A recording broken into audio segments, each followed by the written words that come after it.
Morning everyone, welcome back to my channel. और कैसे हैं आप सभी? आई होप आप सब बिल्कुल ठीक होंगे, सेहतमंद और खुशहाल होंगे। और शावर लेने के बाद मैंने पूजा कर ली है और यहाँ पर मैं नाश्ता बना रही हूँ क्योंकि इनके डैडी जल्दी ही नाश्ता करके जाते हैं। और नाश्ता बनाने से पहले ही मैं बच्चों को रेडी कर देती हूँ, जिससे फ़ायदा होता है कि मुझे बाद में उनका कोई काम पेंडिंग नहीं रहता है, जैसे नहलाना वगैरह।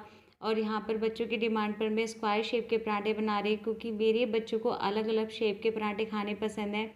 और ये अलग अलग लेयर्स में जब खुलते हैं तो मेरे बच्चे इनको बहुत ही शौक से खाते हैं। आप देख सकते हैं कि गर्मा गर्म पराठे हैं और ये फूल कितने अच्छे रहे हैं। इसी तरह से मैं सारे पराठे बना लूँगी और मैं ये पराठे देसी घी में ही बनाती हूँ क्योंकि देसी घी ही हेल्थ के लिए सबसे अच्छा होता है। आप कोई भी ऑयल यूज़ करिए, पर देसी घी से बेस्ट कोई भी नहीं होता है। और देसी घी बच्चों बड़ों सभी को खाना चाहिए क्योंकि देसी घी सबसे ज़्यादा ज़रूरी होता है। यह माइंड को शार्प रखता है, आपकी बॉडी को स्ट्रॉन्ग भी बनाता है, आपके लीवर के लिए भी बहुत बेनिफिशियल होता है। इसलिए देसी घी से अच्छा कुछ भी नहीं होता है। और इसी तरह से मैं सारे पराठे रेडी कर लूँगी। बच्चों के डैडी नाश्ता खा के चले गए हैं और यहाँ पर मैं बच्चों के लिए नाश्ता निकाल रही हूँ। मैंने आज बनाई थी गोभी आलू की सब्ज़ी और ये स्क्वायर शेप के पराठे जो कि देसी घी में बने हुए हैं। और मैं यहाँ उनकी सब्ज़ी में भी देसी घी डाल दूँगी क्योंकि हेल्थ के लिए सबसे बेनिफिशियल होता है। और मेरे बच्चों को सब्जी रोटी का कॉम्बिनेशन बहुत ही ज़्यादा पसंद है। हम लोग राइस इतना प्रेफर नहीं करते हैं जितना कि हमें रोटी अच्छी लगती है या पराठे हम खाना पसंद करते हैं। अब दोनों को मैंने यहाँ पर बैठा दिया है। अब उन दोनों को मैंने नाश्ता सर्व कर दिया है और दोनों ने सब्जी के साथ में सॉस की डिमांड की है तो मैं इनको सॉस भी सर्व कर दूँगी। जब तक ये दोनों नाश्ता करेंगी तब तक मैं अपने और काम निपटा लूँगी। और इन दोनों के नाश्ता करने के बाद में ही मैं नाश्ता करती हूँ क्योंकि बच्चे अगर आराम से खा लेते हैं तो फिर उसके बाद मैं आराम से नाश्ता कर लेती हूँ। और ये दोनों नाश्ता कर रही हैं तब तक मैं बेडशीट चेंज कर दूँगी क्योंकि बच्चे मोस्टली बेड पर ही खेलते हैं। और बेडशीट को मुझे रेगुलर बेसिस पे चेंज करना ही पड़ता है क्योंकि बच्चे हैं तो गंदे जल्दी हो जाते हैं और मेरे घर में कोई और दूसरा फर्नीचर नहीं है। इस वजह से बच्चे बेड पर ही खेलना पसंद करते हैं क्योंकि इनके डैडी की जॉब ट्रांसफ़र वाली है तो जॉब चेंज करनी पड़ती है या ट्रांसफ़र हो जाता है। इस वजह से ज़्यादा फर्नीचर हमने ख़रीदा नहीं है। ये बेड भी हमने यहीं पे आके ख़रीदा था और इसको यहीं पर हम छोड़ के चले जाएंगे।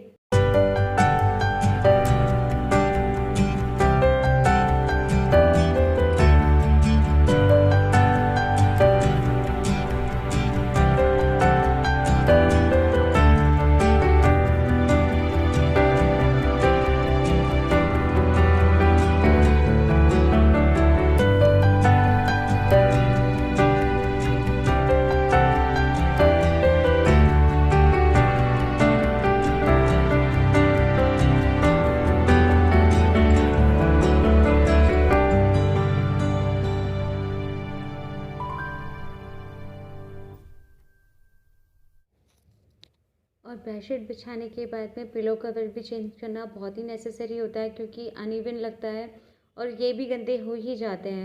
और बीच बीच में मुझे बच्चों को भी देखना होता है कि वो नाश्ता कर रहे हैं या नहीं कर रहे हैं, इसलिए मैं हमेशा उनके पास ही रहती हूँ। जब तक वो नाश्ता नहीं करते हैं मैं उनको छोड़ के नहीं जाती हूँ कुछ भी काम करने के लिए।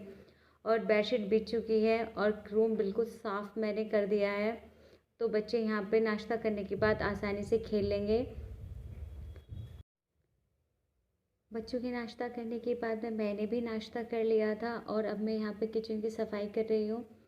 किचन साफ़ हो जाता है तो मेनली सारे काम ख़त्म हो जाते हैं क्योंकि फिर उसके बाद में पूरा घर साफ़ कर देती हूँ मैं। और फिर मोस्टली अपने मोटे मोटे जो भी मेरे काम रहते हैं वो ही बचते हैं। तो इसलिए सबसे पहले मैं अपना किचन साफ़ करती हूँ। और किचन की सफाई सबसे मेन होती है क्योंकि किचन साफ़ हो जाता है तो मेरा मानना है कि सारे काम ही ख़त्म हो जाते हैं। और यहाँ पे मैं रिद्धि सिद्धि से भी बातें कर रही हूँ क्योंकि बच्चे हैं वो दोनों मेरे पास में ही रहते हैं तो उनके साथ में खेलते खेलते मुझे सारे काम करने पड़ते हैं। और किचन साफ़ करने के बाद में मैं कपड़े भिगो के रख दूँगी क्योंकि कपड़े भिगो के रख देती हूँ तो मैं अपना और काम निपटा लेती हूँ। और कपड़ों को कम से कम आधे से पौन घंटे तक मैं भिगो के रखती हूँ क्योंकि मैं सारे कपड़े हाथ से ही धुलती हूँ। मैंने यहाँ पे वॉशिंग मशीन भी नहीं खरीदी थी क्योंकि फिर मुझे उसको भी छोड़ के जाना होता। इसलिए और काम करने से पहले मैं कपड़े को भिगोकर एक साइड में रख दूँगी क्योंकि बाद में मैं उनको आराम से धुल लूँगी। और आज मैं बच्चों की डिमांड पर मिठाई बना रही हूँ। तो सबसे पहले मैं जितने भी ड्राई फ्रूट्स है सब उनको काट के रख लूँगी। ये मावा मैंने 3 से 4 दिन पहले बनाया था। इसको खोया भी कहते हैं, पर हमारे नॉर्थ में इसको मावा ही बोलते हैं। तो सबसे पहले मैं इसको भून लूँगी और भूनने के बाद में मैं इसे एक साइड ठंडा होने के लिए रख दूँगी। अगर इसको भूनने का बेनिफिट ये होगा, अगर इसमें थोड़ा-सा भी ये हार्ड है तो सॉफ्ट हो जाएगा, तो इसको बनाने में बहुत ज़्यादा आसानी होगी। और इसमें से मैं सिर्फ आधे मावे का ही यूज़ करूँगी। ये मैंने 3 किलो दूध का मावा बनाया है। अब मावा अच्छी तरीके से भुन चुका है, तो मैं इसको एक अलग बर्तन में पलट लूँगी। और अलग बर्तन में आराम से पलटिएगा, क्योंकि ये गर्म है। तो गरम मावे को आराम से जैसे भी आपको सहूलियत हो, आराम से आप उसको पलट लीजिए।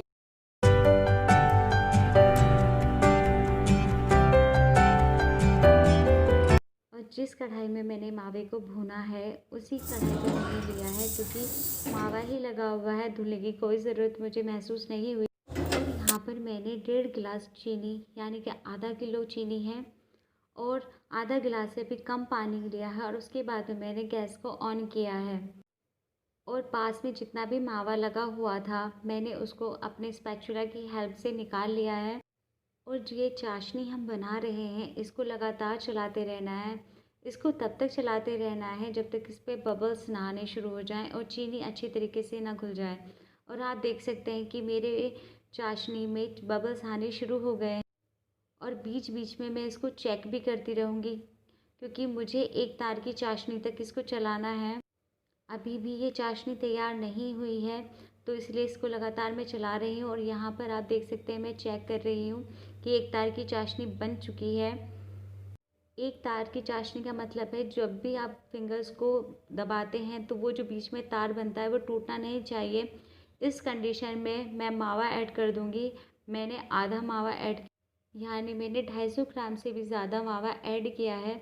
और इसको हमें लगातार चलाते रहना है, क्योंकि मावे में थोड़ा लम्स बनेंगे, उनको आसानी से आराम से आप फोड़ सकते हैं। आप चाहे तो यहाँ पर रमचे का यूज़ कर सकते हैं, पर मैं इसी स्पैचुला की हेल्प से साइड में मावे को कर करके आसानी से उसकी जो इतना भी लम्स है उसको तोड़ दूँगी। इस कंडीशन पर मैंने अपनी फ्लेम को मीडियम फ्लेम पर रखा है। और बीच बीच में तब भी मैं चेक कर रही हूँ कि चाशनी एक तार की है या नहीं है, क्योंकि इस टाइम पे ये सबसे मेन प्रोसेस होता है। क्योंकि अगर एक तार की चाशनी आप चेक नहीं कर पाते हैं तो आपकी बर्फ़ी जो है वो हार्ड बन सकती है और बच्चे उसको आसानी से नहीं खाते हैं। इसलिए इस कंडीशन पर चाशनी को चलाते रहना सबसे मेन पार्ट होता है। और जो भी साइडों में चिपका हुआ है उसको भी स्पैचुला की हेल्प से आप निकालते रहें। और आप देख सकते हैं कि जो है अब बर्फ़ी है वो आपस में चिपकने लगी है और एक तार की चाशनी बनकर तैयार हो चुकी है। फिर भी मैं उसको थोड़ा चला रही हूँ, क्योंकि अभी भी मुझे फ़ील नहीं हो रहा है कि वो चिपकने लगी है। अब यहाँ आप देख सकते हैं कि वो तैयार हो चुकी है, तो मैं उसको नीचे उतारने के बाद मैं सबसे पहले उसमें ड्राई फ्रूट्स ऐड कर दूँगी, जो मैंने सबसे पहले काटे हुए थे। और गार्निशिंग के लिए मैंने ड्राई फ्रूट्स को अलग निकाल के रख दिया है। और इसको तब तक लगातार चलाते रहना है जब तक ये थोड़ी ठंडी ना हो जाए। आप देख सकते हैं कि कितना प्यारा कलर आया है। और ये देखने में जितनी सुंदर है, खाने में भी उतनी ही स्वाद लगी थी। आप यहाँ पर देख सकते हैं कि कितना प्यारा इसके ऊपर कलर आया है और बादाम ऊपर तैरते हुए कितने ही सुंदर लग रहे थे। बच्चों ने इसे बहुत ही शौक से खाया था। मेरे बच्चों को ये बर्फ़ी बहुत ही ज़्यादा पसंद है। और ये बिल्कुल ऐसी बनती है, जब तक आप चाशनी का ध्यान रखें तो ये ऐसी बनती है कि मुँह में रखते ही ये घुल जाती है। और इसको लगातार चलाने के साथ साथ मैंने एक प्लेट में देसी घी लगाकर उसको भी ग्रीस कर लिया है।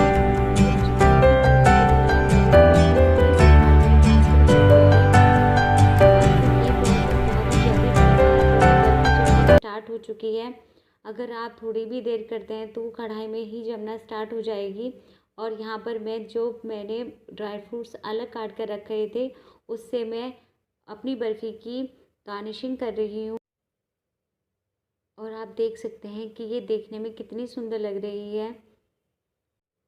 और इस कंडीशन पर मैं इसको थोड़ी देर रेस्ट होने के लिए रख दूँगी। अब ये थोड़ी थोड़ी सेट हो चुकी है, तो हल्की सेट पर ही मैं चाकू की हेल्प से इसको बर्फ़ी की शेप में काट दूँगी, क्योंकि अगर जब ये हार्ड हो जाएगी तब ये आसानी से नहीं कटेगी, क्योंकि हार्ड होने के बाद में इसको काटने में थोड़ी प्रॉब्लम आ सकती है, क्योंकि ये ब्रेक होने का ख़तरा रहता है। 10 से 15 मिनट के अंदर बर्फ़ी अच्छी तरीके से सेट हो गई है, तो मैंने दूसरे थाल पर पलटकर बर्फ़ी को निकाल लिया है।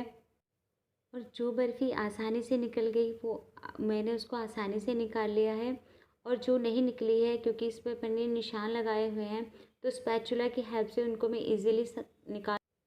अगर पहले ही बर्फ़ी की शेप दे देते हैं तो उनको निकालने में आसानी होती है। और आप देख सकते हैं ये कितनी सॉफ्ट बनी थी। मैं आपको ब्रेक करके भी दिखाती हूँ कि कितनी सॉफ्ट ये बनी थी।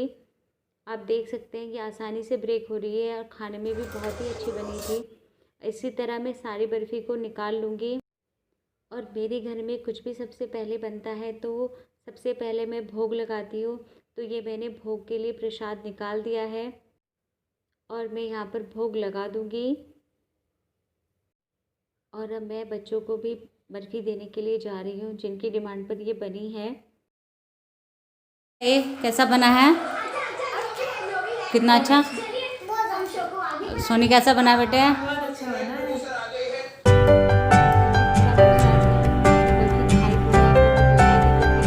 बनाने में लेट हो गई थी, इसलिए सबसे पहले मैंने उसको दूध दिया है। और सारा काम निपटाने के बाद मैंने कपड़े भी धो दिए हैं, क्योंकि कपड़े मैंने भिगो के रख दिए थे। तो फिर मुझे थोड़ा ज़्यादा टाइम नहीं लगा, क्योंकि मैल बिल्कुल अच्छी तरीके से फूल चुका था। और यहाँ पर रिद्धि सिद्धि मेरी हेल्प कर रही हैं। वो हेल्प कम करती हैं, काम ज़्यादा बढ़ाती हैं, पर बच्चे हैं, क्या कर सकते हैं। क्योंकि उनका मन करता है कि सारी बाल्टी भी उनको उठा के लानी है, कपड़े भी सारे उनको ही फैलाने हैं, कपड़े भी सारे उनको ही निचोड़ने हैं। और मेरा जो मेनली काम 15 से 20 मिनट में हो जाता है, उसको करने में मुझे बच्चों के साथ में आधे से पौन घंटा लगता है। क्योंकि बच्चे जैसे बड़ों को करते हुए देखते हैं, उसी तरीके से बच्चे करना चाहते हैं, इसलिए सारे कपड़े भी मुझे उनको पहले निचोड़ के देने पड़ते हैं, उसके बाद उनसे फैलवाने पड़ते हैं, और बाद में मैं उनको ठीक करती हूँ, तो इसलिए मुझे ज़्यादा टाइम लगता है।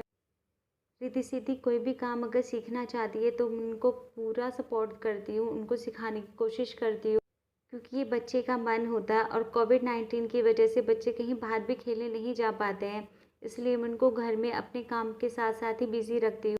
जैसे भी किचन में खाना बनाती हूँ तो अपने पास ही उनको बैठा लेती हूँ, और उनके साथ में बातें भी करती रहती हूँ, या उनको कोई होमवर्क करने के लिए दे देती हूँ, या उनकी ड्राइंग उनको बनाने के लिए दे देती हूँ, तो ईज़िली उसको कर लेती हैं और ज़्यादा मुझे परेशानी नहीं होती है। और उन दोनों के साथ में खेलते हुए मेरा भी दिन कैसा बीत जाता है मुझे पता नहीं चलता है। इसलिए मैं अपने बच्चों के साथ में खेलना बहुत ही ज़्यादा पसंद करती हूँ।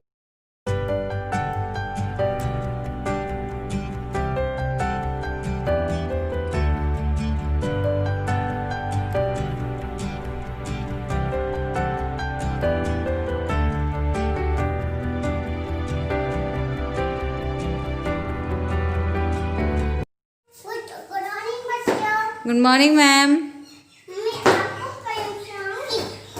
Okay. Twinkle twinkle little star. मैं जो भी अपने बच्चों को सिखाती हूँ तो बच्चे जिस तरीके से मैंने उनको सिखाया है उसी तरीके से वो मुझे सिखाना पसंद करते हैं, और वो मेरी टीचर बनती हैं और मैं उनकी स्टूडेंट बनती हूँ, और मुझे बहुत मज़ा आता है इस तरीके से उनके साथ खेलने में। Good morning ma'am. English English में क्या पढ़ाओगे मैम? इंग्लिश में है टू मंचा। वो तो मैथ होता है। टू मंचा से ना ओ वाली वन। ओके। ओ वाली वन। ओ वाली one. T W two. TW2 T H R W three. THRW3 F U R four. F O U R 4 F A one. खेल खेल में बहुत कुछ सीखने के साथ बच्चों के साथ में एक स्पेशल क्वालिटी टाइम स्पेंड करने के बाद अब मैं उन दोनों को पढ़ाने के लिए बैठ गई हूँ। ये दोनों वो ही लिख रही हैं जो मुझे लर्न करा रही थी, यानी नंबर्स नेम। और दोनों की राइटिंग भी काफ़ी अच्छी है, क्योंकि अगर आप खेल खेल में मैं अपने बच्चों को सिखाती हूँ तो वो बहुत जल्दी सीख जाती हैं और काफ़ी लंबे समय तक उसको याद रखती हैं। मुझे उनको बार बार रिकॉल नहीं कराना पड़ता है, क्योंकि खेल खेल में जो बच्चा सीखता है वो सबसे अच्छा लर्निंग माना जाता है। और अगर आप सभी को मेरी आज की वीडियो पसंद आई हो तो प्लीज़ लाइक कीजिएगा, शेयर कीजिएगा और मेरे चैनल को सब्सक्राइब ज़रूर कीजिएगा। Thanks for watching guys. मिलती हूँ आप सभी से अगली वीडियो में। तब तक के लिए नमस्कार, बाय बाय।